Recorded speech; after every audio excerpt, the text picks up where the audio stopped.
वो महिलाओं की रक्षा के लिए वर्दी उसने पहनी थी, अपने दोस्तों के साथ अपने आवाम की निगरानी करती थी, लेकिन तालिबान को ये बात पसंद ही नहीं आई। एक दिन तालिबानियों ने उस जांबाज महिला सिपाही को पकड़ लिया, चाकू से हमला किया और उसकी दोनों आंखें निकाल ली। उस महिला सिपाही का नाम है खातिरा।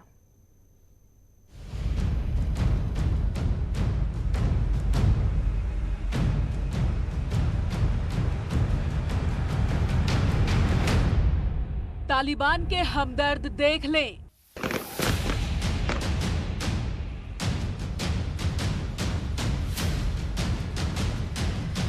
बदले तालिबान की कहानी सुनाने वाले सुन लें। उन्होंने मेरा रास्ता रोका और मुझ पर अटैक किया। आज खातिरा बोलेगी और दुनिया सुनेगी।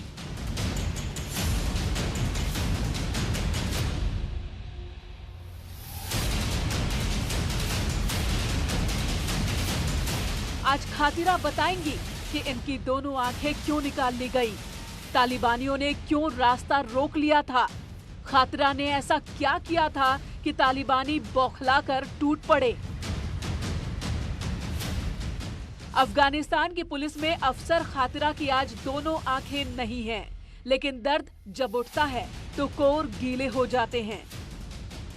कैमरे के सामने अपनी आंसुओं को दिखाना नहीं चाहती थी, लेकिन न्यूज़ 18 की रिपोर्टर रचना उस दर्द और जख्म की कहानी सुनना चाहती थी जिसे तालिबानियों ने दिया। खातिरा 10 महीने पहले अपने इलाज के लिए भारत आई थी और आपको बता दें कि वो अफगानिस्तानी पुलिस में पूर्व कमांडर रह चुकी हैं। आखिरकार उन्हें अफगानिस्तान क्यों छोड़ना पड़ा? हिंदुस्तान में कुछ लोग नए तालिबान की नई कहानियां सुना रहे हैं, लेकिन सच क्या है अफगानी महिलाओं से सुनेंगे तो रोंगटे खड़े हो जाएंगे। एयरपोर्ट की ये नई तस्वीरें भी बता रही हैं कि तालिबान सुधरा नहीं है, बल्कि चालाकी से अफगानिस्तान को मौत के ताबूत में कैद कर रहा है।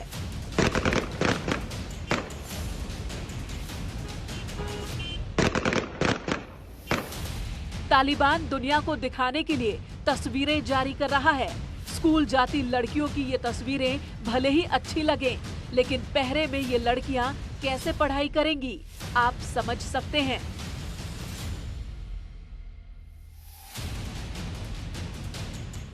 तालिबान के समर्थन में रोज नई तस्वीर, नई कहानी गढ़ी जा रही है, लेकिन तालिबान के बेरहम सच को जरा गौर से सुनिए। तो आपको अफगानिस्तान क्यों छोड़ना पड़ा और क्या ट्रीटमेंट के लिए आप यहाँ पर आई थी?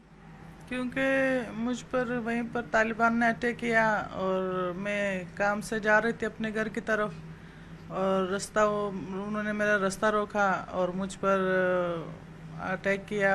क्योंकि 8 ब्लूट लगे मुझे, 8 चाकू लगे मुझे। तालिबानियों ने पहले 8 गोली मारी, खातिरा जमीन पर गिर गई तो 8 बार चाकू से वार किया। तालिबानी यही नहीं रुके, एक महिला अफसर के साथ क्रूरता की हदें पार कर दी और दोनों आंखें निकाल ली। सर पे ब्लूट लगने के बाद मैं फिर बेहोश हो गई थी और मेरी दोनों आंखें चाकू से निकाल दिए गए उन्होंने। जब मुझे हॉस्पिटल लेके गए तो डॉक्टर का कहना ये था कि इसकी आंखें तो बिल्कुल बाहर निकल चुकी है, इसका कुछ इलाज हम नहीं कर सकते।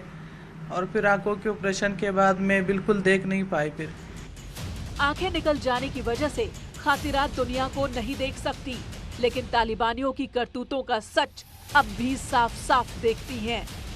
और फिर उधर जब इनको पता चला कि ये जिंदा है अब भी, तो इन्होंने फिर से मेरी तलाश शुरू किया था और मेरे वजह से मेरे पूरे फैमिली को भी खतरा था और मेरे पति को भी खतरा था। वो पूछ रहे थे। इसी वजह से पति और मासूम बच्चे के साथ खातिरा हिंदुस्तान चली आई। दिल्ली में रहकर अपना इलाज कराती हैं, लेकिन यहाँ भी मन में तालिबान का खौफ बना रहता है।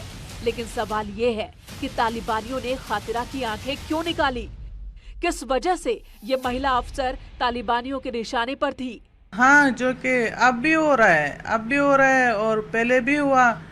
वहाँ पर मेरे लगने के बाद 2 और औरतों को ऐसे बुरे तरीके से मार दिया उन्होंने, जबकि उनके बच्चे घर ऐसे बिखर गया। और अभी 1 महीने पहले 2 और ऐसे औरतें जो मेरे साथ काम करती थी, मैं उसको जानती हूँ, उनको जान से मार दिया इन्होंने, अगवा कर लिया था और फिर बहुत वहशतनाक की तरह से बस उसको मार कर उधर फेंक दिया गया। दरअसल तालिबानियों को महिला पुलिसकर्मी पसंद नहीं थी। वो चाहते थे कि महिलाएं बुर्के में रहें, पुरुषों से कदम मिलाकर अफगान की सुरक्षा में उनकी भागीदारी न हो। इसलिए कई बार महिलाओं को धमकी देते थे, लेकिन जब दिलेर महिलाएं नहीं मानती थीं तो उन्हें मार देते थे। अब भी वही करते हैं, क्योंकि बस गुनाह उनकी यही होती है कि वो अपने आवाम के लिए खिदमत करती थी और पुलिस में थी। बस पुलिस में थी तो क्या महिलाओं के साथ इस तरीके की चीजें की जाती है? उनके कैरेक्टर को इस तरीके से देखा जाता है वहाँ पर? वो उनका कहना यही है कि आप जो भी करो हमारे हिसाब से करो, जो हम बोलेंगे हमारे रहने के, जैसे हम आपको रहने के लिए बोलेंगे आप वैसे ही करोगे। और अगर आज जैसे हम आपको बोलेंगे कि उसको मारो, उसकी जान लो, आप वही करोगे। तालिबान को महिलाओं की स्वतंत्रता पसंद नहीं है। उन्हें गुलाम बनाकर रखना चाहते हैं और जब मर्जी तब आबरू को लूटना चाहते हैं। भले ही कुछ लोगों को विश्वास है कि नया तालिबान बदल गया है, लेकिन खातिरा को एतबार नहीं है। तो झूठ है ये, मैं तो बिल्कुल भी नहीं मान सकती ना, तो क्योंकि पहले भी उन्होंने इस्लाम का दावा किया था और वो जो भी कर रहे थे वो इस्लाम के दावे से बोल कर रहे थे कि हम इस्लाम पे खड़े हैं, हम तो इस्लाम चाहते हैं, इसीलिए हम ऐसे कर रहे हैं। और अब भी मैं नहीं मान सकती कि उन औरतों को जिन्होंने इतना पढ़ा लिखा और वो उनकी ख्वाहिश है कि वो कुछ काम करे, आगे बढ़े, और मुझे नहीं लगता कि ये उनको आगे जाने के लिए उनको इजाज़त दे देंगे। खातिरा हिंदुस्तान में रहकर भी डर में जीती हैं, क्योंकि आधा परिवार अब भी अफगानिस्तान में है और हर हफ्ते तालिबानी इनके घर आते हैं और धमकी देकर जाते हैं कि खातिरा को हिंदुस्तान से बुलाओ। खातिरा को अपने बच्चों की जान की फिक्र है, लेकिन फिर भी अफगानिस्तान जाने की हिम्मत नहीं जुटा पा रही हैं। राजस्थान के शहरों, कस्बों और गांवों की गलियों में घूमते हुए आपको पुरानी हवेलियां और घरों के ऊपर बारिश के पानी को इकट्ठा करने के टैंक देखने को मिल जाएंगे। ये सदियों पुरानी व्यवस्था पानी को बचाने के लिए शुरू की गई थी और ये बहुत ही प्रभावी रही। जरूरी तरीके हैं जिन्हें अब भुला दिया गया, क्योंकि घरों में जरूरत के लिए नल का पानी मुहैया कराया जाता है।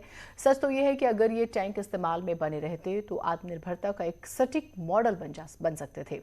राजस्थान के ऊर्जा मंत्रालय के मिशन पानी पर हमारी आप एक स्पेशल रिपोर्ट देखिए कैसे पानी को बचाया जा रहा है।